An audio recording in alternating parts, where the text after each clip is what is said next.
नमस्कार दोस्तों, एग्जाम नीति के यूट्यूब चैनल पे आप सभी लोगों का एक बार फिर से स्वागत है। आज की करंट अफेयर शुरू करने से पहले मैं आपके साथ कुछ इंपॉर्टेंट पॉइंट डिस्कस कर रहा हूं, तो आप मुझे थोड़ा सा अपना 3 से 5 मिनट का टाइम दे दीजिए। मैं कुछ चीज़ें आपके साथ शेयर करना चाहता हूं। ये चीज़ें आपके ही फ़ायदे के लिए हैं, तो आप एक बार थोड़ा सा ध्यान से अगर सुन लेंगे तो हो सकता है कि आपको आने वाले टाइम में कुछ चेंजेस जो होने वाले हैं उनके बारे में पहले से ही जो है आप अलर्ट रहेंगे। तो यहाँ पर जैसा कि आपको पता है कि मैं डेली करंट अफेयर की वीडियो अपलोड करता हूँ, तो यहाँ पर मैं सोच रहा हूँ कि कुछ चेंज किए जाएँ, क्योंकि करंट अफेयर डेली जो करंट अफेयर आ रही है उस पर उतना जो है रिस्पांस बच्चों का आ नहीं रहा है। तो इसमें एक छोटा सा चेंज मैं क्या करने की सोच रहा हूँ कि जो करंट अफेयर मैं डेली आपको पढ़ाता हूँ वो वीकली या फिर मंथली कर देता हूँ। यानी कि एक ही वीडियो रहेगी, लेकिन वो काफ़ी लंबी रहेगी और उसमें जितने भी इंपॉर्टेंट फैक्ट हैं, जितने भी इंपॉर्टेंट पॉइंट हैं, वो सभी हम डिस्कस करते हुए चलेंगे। मेरा यकीन मानिए, जितना आप डेली करंट अफेयर पढ़ते हैं जितनी डिटेल में, उतना ही मैं आपको अगर एक महीने में भी वीडियो डालता हूँ। अब मैं डिसाइड करूँगा कि इसको मतलब करंट अफेयर की जो वीडियो है वो हर हफ्ते डालूँ या फिर मंथली डालूँ। वैसे उम्मीद तो यही है कि हर हफ्ते डालूँगा, ताकि बहुत ज़्यादा बर्डन भी ना पड़ जाए मेरे ऊपर भी। तो हर हफ्ते हम जो है करंट अफेयर के ऊपर मतलब फोकस करेंगे। डेली जो करंट अफेयर हम रहती है उसको बंद कर देंगे, ठीक है। स्टार्टिंग में आपको चीज़ें अच्छी नहीं लगेंगी, लेकिन आने वाले टाइम में आपको वो अच्छी लगेंगी। और अगर आप मुझे फॉलो करते हैं डेली, तो वो आपके लिए रिवीजन के वक्त भी काफ़ी फ़ायदेमंद हो सकता है, क्योंकि आप एक वीडियो क्लिक करेंगे और पूरे मंथ का करंट अफेयर जो है, जितने भी क्वेश्चन हमारे रहेंगे, चाहे वो 300 रहें चाहे 400 रहें, जितने भी क्वेश्चन रहेंगे, आप एक साथ जो है सभी क्वेश्चन एक साथ एक जगह पर आपको मिल जाएंगे और आप पूरे मंथ का एक साथ पढ़ पाएंगे। तो 2-3 घंटे के अंदर अंदर जो है आपको पूरे महीने का करंट अफेयर एक साथ एक ही जगह पे आपको मिल जाएगा। तो ये जो है एक अच्छी बात हो जाएगी, क्योंकि जो डेली करंट अफेयर मैं आपको देता हूँ उसमें आप लोग देख रहे होंगे कि व्यूज़ उतने ज़्यादा रहते नहीं हैं, लेकिन मेहनत बहुत ज़्यादा रहती है। 4 से 5 घंटे मेरे को लग जाते हैं करंट अफेयर बनाने में। तो ऐसी मेहनत का क्या फ़ायदा जिसका कोई अच्छा रिजल्ट ना निकल पाए, ठीक है। तो पढ़ाना मेरा पैशन है और इसीलिए शायद मैं इसको फॉलो भी कर रहा हूँ, क्योंकि अगर सिर्फ व्यूज़ के आधार पे अगर कोई भी व्यक्ति काम करता तो शायद मैं कब के इस चैनल को बंद कर चुका होता। लेकिन ऐसा कुछ नहीं है। मैं आपको डेली जो करंट अफेयर पढ़ाता हूँ इसको मैं वीकली या फिर मंथली करने वाला हूँ। तो ये आप लोग इसको थोड़ा सा मेरा सपोर्ट करिएगा यहाँ पर, क्योंकि काफ़ी लोग कहेंगे नहीं डेली ही दीजिए। तो डेली मैं काफ़ी टाइम से कोशिश कर रहा हूँ। थोड़ा सा एक्सपेरिमेंट करना भी ज़रूरी रहता है कि हम वक्त के साथ चीज़ें चेंज करें। तो यहाँ पर हम लोग इसके ऊपर आप लोग यहाँ से ध्यान रखिएगा, ठीक है। इसके अलावा जैसे कि डेली करंट अफेयर आती है, उसके बदले में हम लोग रेगुलर जो है जीएस और करंट के कुछ टॉपिक के ऊपर फोकस करेंगे। जीएस के कुछ टॉपिक मैं आपको पढ़ाऊंगा, जैसे कि अगर संविधान से रिलेटेड किसी टॉपिक के ऊपर मैं आपको पढ़ा रहा हूँ, ठीक है।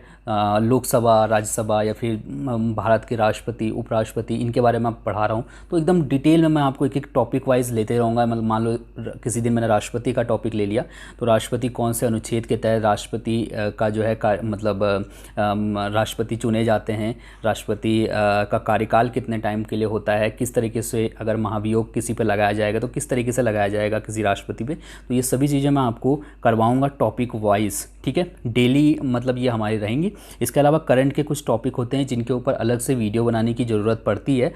जैसे कि अभी मान लो कि कई टॉपिक हो जाते हैं, जैसे कि अभी कोविड से रिलेटेड मान लो, तो कोविड से रिलेटेड एक अलग से टॉपिक बन सकता है कि कहाँ पर सबसे पहले फैला, भारत में कहाँ पर सबसे पहले फैला, सबसे पहले जो वैक्सीन है वो कौन से देश ने ढूंढी। तो इस तरीके का हम यहाँ पर से डिस्कस कर सकते हैं अलग से टॉपिक पे। इसके अलावा बहुत से क्वेश्चन, बहुत से टॉपिक ऐसे रहते हैं जो केंद्र सरकार मतलब बहुत सी योजनाएँ लॉन्च करती हैं, राज्य सरकार बहुत सी योजनाएँ लॉन्च करती हैं। तो उस कंडीशन में उन योजनाओं के बारे में हम अलग से वीडियो बनाएंगे। तो उसको मैं जो है आपको मतलब उसी बेस पे करंट टॉपिक जो है ये मैं डेली कराऊंगा। तो यहाँ पर करंट अफेयर तो बंद कर दी है, मतलब हफ्ते में एक दिन पढ़ेंगे, लेकिन जो रेगुलर जो हमारे टॉपिक रहेंगे वो बहुत उम्दा रहेंगे और वो ऐसे टॉपिक रहेंगे जो आपको वाकई में हेल्प करेंगे आपके एग्ज़ाम के लिए, ठीक है।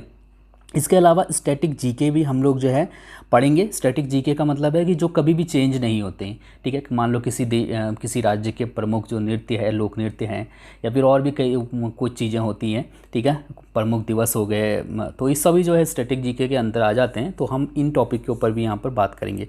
तो आप कह सकते हो कि टोटल जो है कंप्लीट जीएस आपको यहाँ पर मिल जाएगा। तो वो तभी पॉसिबल है जब मैं करंट अफेयर का जो टाइमिंग है अपना 4 से 5 घंटे डेली उसको कम करूँ। तो उसको कम तभी तभी किया जा सकता है जब डेली वीडियो डालने के बजाय हम हफ्ते में एक दिन जो है पूरे हफ्ते का करंट अफेयर पढ़ेंगे। ठीक है, तो यहाँ पर ये 3 इंपॉर्टेंट चीज़ें हैं जो आप आने वाले टाइम में देखेंगे।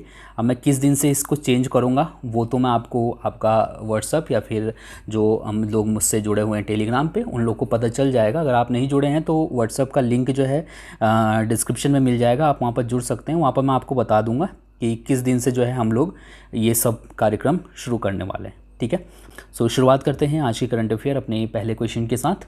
हमारा पहला क्वेश्चन है कि अगस्त 2020 में वायुसेना ने युवाओं को करियर संबंधित जानकारी देने के लिए कौन सा ऐप लॉन्च किया है।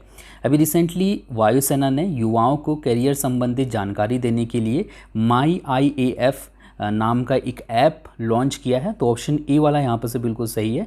आपकी जानकारी के लिए बता दूं कि इस ऐप की मदद से वायुसेना में शामिल होने के इच्छुक युवाओं को करियर संबंधी जानकारी दी जाएगी। मतलब ये ऐप आपको ये बताएगा कि अगर आप जो एयरफोर्स में शामिल होना चाहते हैं तो आप किस तरीके से हो सकते हैं, क्या उसकी प्रक्रिया होती है और किस तरीके से मतलब सैलरी वगैरह सभी चीज़ें जानकारी इसमें दी गई होंगी। इसके अलावा जो भी न्यू जो एयरफोर्स की जो न्यू स्कीम है या फिर न्यू जो भर्तियां हैं उनके बारे में भी इसके द्वारा बताया जाएगा। ठीक है, वायुसेना की स्थापना 8 अक्टूबर 1932 को हुई थी। इसका मुख्यालय नई दिल्ली में है और वायुसेना के प्रमुख हैं RKS भदौरिया। इसके बाद क्वेश्चन नंबर सेकंड है कि 25 अगस्त 2020 को केंद्रीय मंत्री नितिन गडकरी ने किस राज्य में 11,427 करोड़ रुपए की लागत वाली 45 परियोजनाओं का शिलान्यास एवं लोकार्पण किया है। इसका जो सही आंसर है वो है ऑप्शन बी वाला, यानी कि मध्य प्रदेश। अभी रिसेंटली केंद्रीय सड़क परिवहन और राजमार्ग मंत्री नितिन गडकरी जी ने मध्य प्रदेश में 11,427 करोड़ रुपए की लागत वाली 1,361 किलोमीटर लंबी 45 परियोजनाओं का शिलान्यास एवं लोकार्पण किया है। तो इस परियोजना के अंतर्गत बहुत से सड़क मार्गों के साथ नेशनल हाईवे शामिल है। तो मेन जो इन परियोजनाओं का मकसद है वो ये है कि मध्य प्रदेश में ज़्यादा से ज़्यादा जो है रोड कनेक्टिविटी को बढ़ावा दिया जाए। ठीक है, तो आप यहाँ से याद रख सकते हैं। एग्जाम में क्वेश्चन यहाँ पर अगर दूसरे टाइप से ये पूछा जा सकता है तो डायरेक्टली कई बार क्या पूछा जाता है कि केंद्रीय सड़क परिवहन और राजमार्ग मंत्री कौन है, तो नितिन गडकरी का नाम याद रखिएगा। मध्य प्रदेश की राजधानी भोपाल है, राज्यपाल आनंदीबेन पटेल हैं और मुख्यमंत्री हैं शिवराज सिंह चौहान। इसके बाद अगर मैं आपको यहाँ पर मैप में दिखाऊं तो मध्य प्रदेश भारत के बीचों बीच में पड़ता है और मध्य प्रदेश की जो सीमा है वो महाराष्ट्र के साथ लगती है, गुजरात के साथ लगती है, राजस्थान के साथ लगती है, उत्तर प्रदेश के साथ लगती है, साथ ही साथ छत्तीसगढ़ के साथ भी मध्य प्रदेश की सीमा लगती है। भारत का दिल बोला जाता है मध्य प्रदेश को क्योंकि ये भारत के बीचों बीच में स्थित है। ठीक है, इसके बाद क्वेश्चन नंबर थर्ड है कि अगस्त 2020 में सतपाल होगा यहाँ पर, सतपाल सती को किस राज्य के वित्त आयोग का अध्यक्ष नियुक्त किया गया है। सो अभी रिसेंटली सतपाल सती को हिमाचल प्रदेश के वित्त आयोग का अध्यक्ष बनाया गया है, यानी कि ऑप्शन डी वाला यहाँ पर से बिल्कुल सही हो जाएगा। ठीक है, सतपाल सती है ये हिमाचल प्रदेश के छठे जो है वित्त आयोग के अध्यक्ष होंगे ये। ठीक है, छठवां वित्त आयोग का गठन हुआ है हिमाचल प्रदेश में, तो उसके जो अध्यक्ष बनाए गए हैं उनका नाम है सतपाल सती। राज्य वित्त आयोग का मेन काम ये होता है कि ये पंचायतों और नगर पालिकाओं के बीच वित्तीय स्थिति की समीक्षा करता है। इसी तरीके से जिस तरीके से राज्य वित्त आयोग होता है उसी तरीके से केंद्रीय वित्त आयोग होता है और इस वक्त जो है 15वां वित्त आयोग चल रहा है केंद्र में। ठीक है, तो कई बार पूछा जाता है कि जो वित्त आयोग है ये कौन सा वित्त आयोग है। ठीक है, केंद्र के संदर्भ में अगर पूछा जाएगा कि कौन सा जो है वित्त आयोग है तो 15वां वित्त आयोग है केंद्र का और इस बार जो अध्यक्ष हैं 15वें वित्त आयोग के वो हैं NK सिंह। तो ये आप यहाँ से ध्यान रखना होगा। जिस तरीके से मैंने आपको बताया कि राज्य वित्त आयोग का काम होता है पंचायतों और नगर पालिकाओं की वित्तीय स्थिति की समीक्षा करना, उसी तरीके से जो केंद्रीय वित्त आयोग है इसका काम होता है ये राज्य सरकार और केंद्र सरकार के बीच जो वित्तीय स्थिति है उसकी समीक्षा करता है। यही ये तय करता है कि कौन से राज्य को कितना जो है पैसा दिया जाएगा, जो टैक्स के द्वारा जो एकत्रित किया जाता है, तो कौन से राज्य को जो है कितना आवंटित किया जाता है, ये सब वित्त आयोग ही देखता है। ठीक है, तो केंद्रीय वित्त आयोग के अध्यक्ष पूछे जाते हैं एग्जाम में तो NK सिंह। और अगर आपने हिमाचल प्रदेश का कोई एग्ज़ाम देना है तो उस वक्त पूछा जा सकता है आपसे कि हिमाचल प्रदेश के वित्त आयोग के अध्यक्ष कौन है। ये वैसे ये जो क्वेश्चन है ये जब राज्य का कोई पेपर होगा तभी पूछा जाता है। वैसे मतलब ऐसा नहीं होता कि अगर आप बिहार का पेपर दे रहे हैं तो ये बिहार वाले क्वेश्चन एग्ज़ाम में पूछा जा सकता है, ऐसा नहीं है। ठीक है। वैसे अब एग्जामिनर का तो कुछ कोई भरोसा नहीं है, लेकिन ये चांसेस नहीं होते हैं। अगर आप हिमाचल प्रदेश का भर रहे हैं तो वहाँ पर निश्चित तौर पे ये पूछा जा सकता है, क्योंकि ये फिर राज्य जीके के अंदर आ जाएगा, ठीक है। हिमाचल प्रदेश की राजधानी शिमला है, मुख्यमंत्री जयराम ठाकुर हैं और राज्यपाल हैं बंडारू दत्तात्रेय। ओके, इसके बाद अगर मैं आपको यहाँ पर मैप में दिखाऊं तो हिमाचल प्रदेश अगर आप देखेंगे तो ये पड़ता है हिमाचल प्रदेश, जो कि उत्तराखंड से लगा हुआ है। इसके अलावा ये हरियाणा, पंजाब, जम्मू कश्मीर, लद्दाख और साथ ही साथ इधर उत्तर प्रदेश से भी लगता है हिमाचल प्रदेश, ठीक है। इसके बाद अगला क्वेश्चन देखते हैं। क्वेश्चन नंबर 4 है कि निम्नलिखित में से किस लघु फिल्म को Bengal lockdown online film festival में सर्वश्रेष्ठ सामाजिक संदेश फिल्म श्रेणी में अंतर्राष्ट्रीय पुरस्कार दिया गया है। अभी recently Bengal lockdown online film festival का आयोजन किया गया था और इसमें सामाजिक संदेश देने की जो कैटेगरी है उसके अंतर्गत सर्वश्रेष्ठ पुरस्कार दिया गया है अभिलाष को, ठीक है। किसको दिया गया है? अभिलाष को। याद रखिएगा, अभिलाषा नहीं बोल रहा हूँ मैं, अभिलाष बोल रहा हूँ, ठीक है। तो ये आप यहाँ से ध्यान रख सकते हैं, स्पेलिंग मैंने लिख रखी है। तो ये एक शॉर्ट फिल्म है जो कि बेसिकली बनाई गई है लॉकडाउन के दौरान जो नियम कायदे हैं उनका जो है किस तरीके से पालन किया जाए, या फिर लॉकडाउन के दौरान किस तरीके से सरकार की दी गई गाइडलाइन का पालन किया जाए, उसके ऊपर ये जो है फिल्म आधारित है। तो इसमें एक गरीब बच्चा दिखाया गया है और दिखाया गया है कि किस तरीके से जो है वो सरकार द्वारा दिए गए निर्देशों को सुनता है, देखता है और उनका पालन करने की कोशिश करता है कोरोना से बचने के लिए, ठीक है। तो आप याद रख सकते हैं टॉप 6 में जो है अभिलाष को चुना गया है। यह फिल्म लॉकडाउन के दौरान जागरूकता फैलाने पर आधारित है। इस फिल्म में के आयोजक जो ये फिल्म फेस्टिवल हुआ था आयोजित, यानी कि जो Bengal lockdown online film festival का जो आयोजन हुआ था, इसके आयोजक थे शुभम पुरवा, ओके। और इसमें दुनिया भर के 135 फिल्मों ने हिस्सा लिया था और जो लास्ट में जो नॉमिनेट हुए थे वो 20 देशों की 50 फिल्मों को नॉमिनेट किया गया था। हम जिस फिल्म की यहाँ पर बात कर रहे हैं, जिस शॉर्ट फिल्म की बात कर रहे हैं अभिलाष की, इसकी शूटिंग उड़ीसा में हुई थी और इसके जो निर्देशक हैं उनका नाम है गुरु कृष्ण चंद्र साहू। तो यहाँ पर निर्देशक का नाम भी आपको ज़रूर से पता होना चाहिए, आपसे एग्जाम में पूछा जा सकता है। इसके बाद बात करते हैं क्वेश्चन नंबर 5 की कि हाल ही में ऑनलाइन शिक्षा को बढ़ावा देने के लिए किस कंपनी ने कहीं भी स्कूल यानी कि द एनीवेयर स्कूल नाम की जो पहल है इसकी शुरुआत की है। सो द एनीवेयर पहल जो है, एनीवेयर स्कूल पहल है, इसकी शुरुआत अभी रिसेंटली गूगल ने की है, ठीक है। यानी कि ऑप्शन बी वाला यहाँ पर से बिल्कुल सही है और आपको नाम से ही समझ में आ रहा होगा कि कहीं भी स्कूल पहल जो है ये एक ऑनलाइन पहल है जिसके द्वारा मतलब बच्चों को ऑनलाइन पढ़ाने के लिए, ऑनलाइन पढ़ने के लिए जो है बढ़ावा दिया जा रहा है। कोविड-19 की वजह से आधे से ज़्यादा जो दुनिया है वो एक जगह फंस के रह गई है, ठीक है। कुछ जो इमरजेंसी सेवा के जो लोग हैं वही जो है बाहर निकल के काम कर रहे हैं या फिर जो बहुत ज़रूरी लोग हैं। बाकी तो कई कंपनियां ऐसे जैसे गूगल हो गया और भी कई कंपनियां, फेसबुक हो गया, इन्होंने तो इवन अपने कर्मचारियों को बोला है कि आप साल भर तक जो है वो वर्क फ्रॉम होम कर सकते हैं, मतलब घर पे रह के काम कर सकते हैं। तो इसी तरीके से गूगल ने भी जो है, क्योंकि बच्चे स्कूल नहीं जा रहे हैं इसीलिए जो है इसने कहीं भी स्कूल नाम की जो पहल है शुरुआत की है इसकी। बेसिकली गूगल के बहुत से ऐप आते हैं जो कि आपको ऑनलाइन पढ़ने में मदद करते हैं, जैसे कि क्लासरूम है और भी इसके कई ऐप हैं जो कि आपको ऑनलाइन पढ़ने में मदद करते हैं। तो इस पहल का मेन मकसद यही है कि बच्चों को ऑनलाइन जो है शिक्षा उपलब्ध करवाई जाए। तो ये गूगल ने अभी रिसेंटली इस सुविधा की शुरुआत 250 से अधिक देशों में की है, ओके। सो ध्यान रखिएगा, जब आपसे एग्जाम में पूछा जाएगा तो डायरेक्टली ये क्वेश्चन ऐसे ही बन सकता है।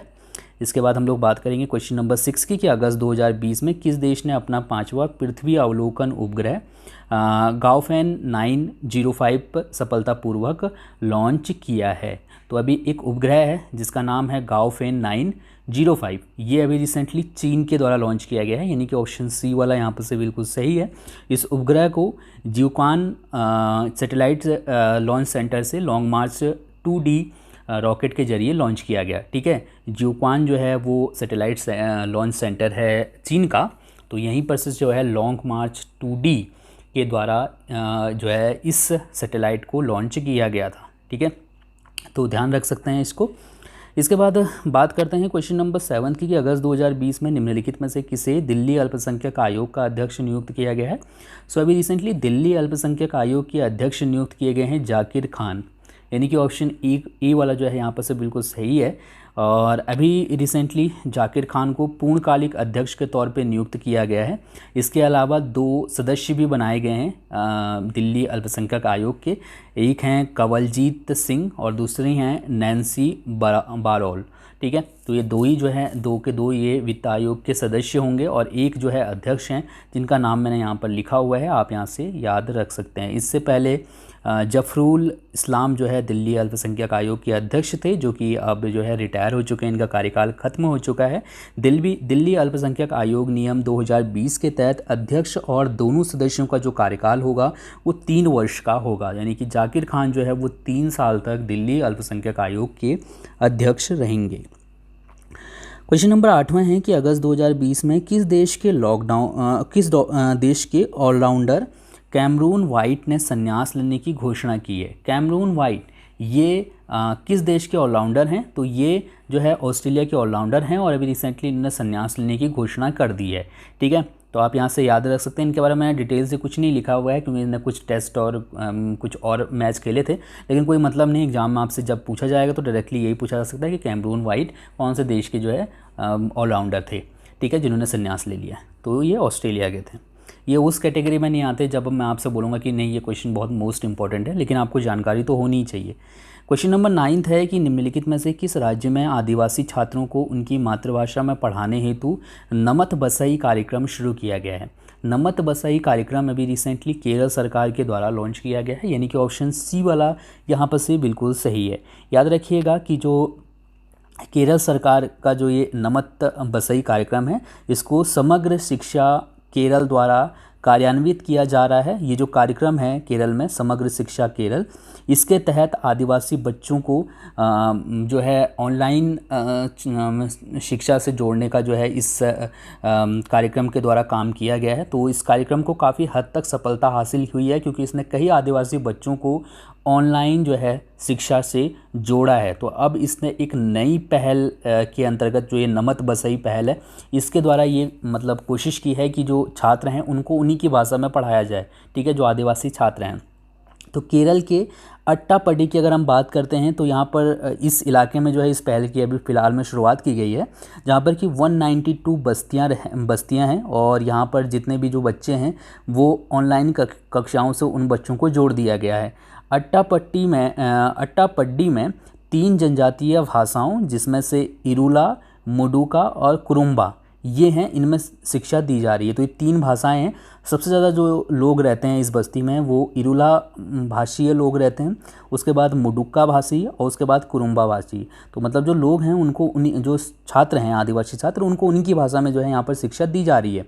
नमत बसई केरल के वायनाड और इडुक्की ज़िले में भी लागू किया जा रहा है इसको, और इडुक्की ज़िले में ओराली, मितुवन और पनिया भाषा में शिक्षा दी जा रही है। ठीक है, तो ये आप यहाँ से ध्यान रख सकते हैं इस चीज़ को। क्वेश्चन इंपॉर्टेंट है क्योंकि ये नया कार्यक्रम है केरल सरकार की तरफ से आदिवासी छात्रों के लिए, तो ये इंपॉर्टेंट क्वेश्चन है हमारे एग्जाम के लिए।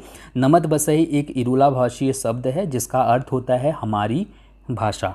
ठीक है, इसके बाद क्वेश्चन नंबर 10वां है कि अगस्त 2020 में सऊदी अरब की सरकारी कंपनी सऊदी अरामको ने किस देश के साथ अपने 10 अरब डॉलर के समझौते को समाप्त करने का फैसला किया है? इसका सही आंसर ऑप्शन ए वाला है, यानी कि चीन।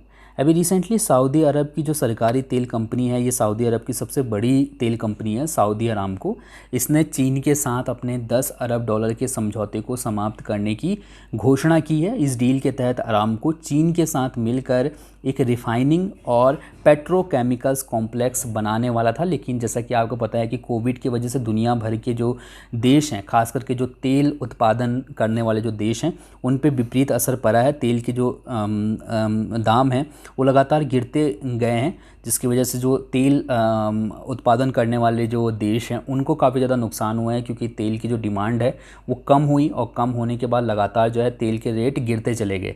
ठीक है, तो इसने जो है 10 अरब डॉलर का जो है समझौता रद्द कर दिया है चीन के साथ, सऊदी अरामको ने। ठीक है, इसके बाद क्वेश्चन नंबर 11वां है कि हाल ही में केंद्र सरकार ने ट्रांसजेंडर व्यक्तियों के लिए राष्ट्रीय परिषद का गठन किया है। इस परिषद के अध्यक्ष कौन है? इसका सही आंसर ऑप्शन डी वाला है, यानी कि थावर चंद गहलोत। अभी रिसेंटली केंद्र सरकार ने ट्रांसजेंडर व्यक्तियों के लिए राष्ट्रीय परिषद का गठन किया है। इस परिषद के अध्यक्ष थावर चंद गहलोत होंगे।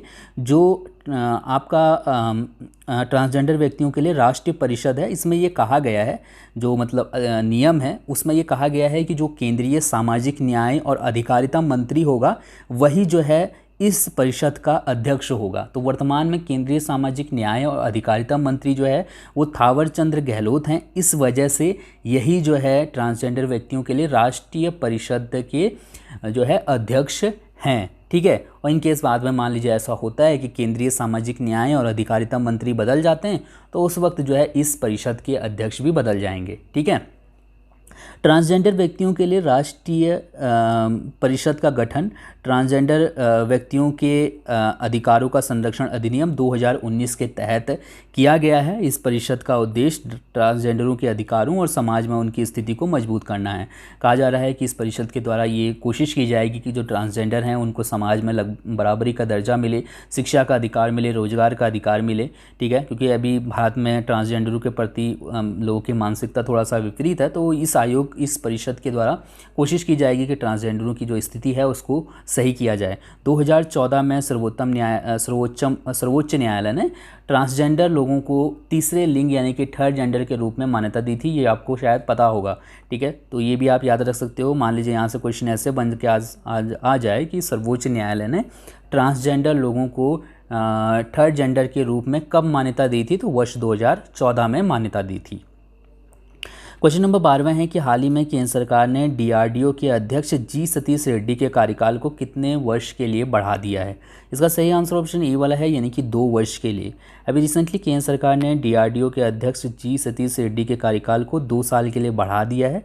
रेड्डी को वर्ष 2018 में 2 वर्ष के लिए DRDO का अध्यक्ष बनाया गया था और अभी जो है इनका कार्यकाल ख़त्म हो रहा था, लेकिन 2 साल के लिए इनका जो कार्यकाल है वो बढ़ा दिया गया है। और इसके साथ ही ये 2 वर्ष के लिए DRDO के सचिव भी होंगे, ठीक है। तो ये आप यहाँ से ध्यान रख सकते हैं। इनकेस अगर आपसे पूछा जा सकता है कि अगर DRDO के अध्यक्ष कौन है तो जी सतीश रेड्डी हैं, और DRDO के सचिव कौन है तो वो भी जी सतीश रेड्डी हैं। DRDO की अगर हम बात करते हैं, defence research and development organisation इसका फुल फॉर्म होता है। इसकी स्थापना 1958 में हुई थी और इसका मुख्यालय नई दिल्ली में स्थित है, ठीक है। इसके बाद दोस्तों बात करते हैं आपके लिए कल के प्रश्न की। इस प्रश्न का उत्तर आपको कमेंट करके बताना था और आप में से काफ़ी लोगों ने आंसर दिया भी था। तो यहाँ पर से मैंने आपको जो चीज़ बताई है वो ज़रूर ध्यान रखिएगा, क्योंकि मतलब जो चेंजेस हैं वो होने वाले हैं, तो वो आपके जो है दिमाग में होने चाहिए, क्योंकि ऐसा ना हो कि बाद में आप कहेंगे ये बताया नहीं। तो मैंने आपसे क्या पूछा था कि विश्व जैव ईंधन दिवस कब मनाया जाता है। मेरी जो है पेन भी वाइट हो गई है, लेकिन कोई दिक्कत नहीं है, आपको यहाँ पर दिखेगा नहीं तो मैं ऐसे ही बता दे रहा हूँ। ये वाला सही है, बी वाला, ठीक है। बी वाला यहाँ पर से बिल्कुल सही है। 10 अगस्त को मनाया जाता है विश्व जैव ईंधन दिवस, ठीक है, 10 अगस्त को। चलिए अब बात करते हैं आपके लिए आज के प्रश्न की। इस प्रश्न का उत्तर आप मुझे कमेंट करके बता सकते हैं। आपके लिए आज का प्रश्न है कि अगस्त 2020 में किस राज्य में एक सुनहरे खोल का, माफ़ करिएगा उस दिन की तरह फिर वही हो गया, राज्य नहीं, किस देश में, ठीक है, किस देश में सुनहरे खोल वाले कछुए का जन्म हुआ है अभी रिसेंटली। किस देश में सुनहरे खोल वाले एक कछुए का जन्म हुआ है अभी रिसेंटली, ये आपको कमेंट करके बताना है। थैंक यू सो मच इस वीडियो को देखने के लिए। आपका दिन शुभ हो। धन्यवाद।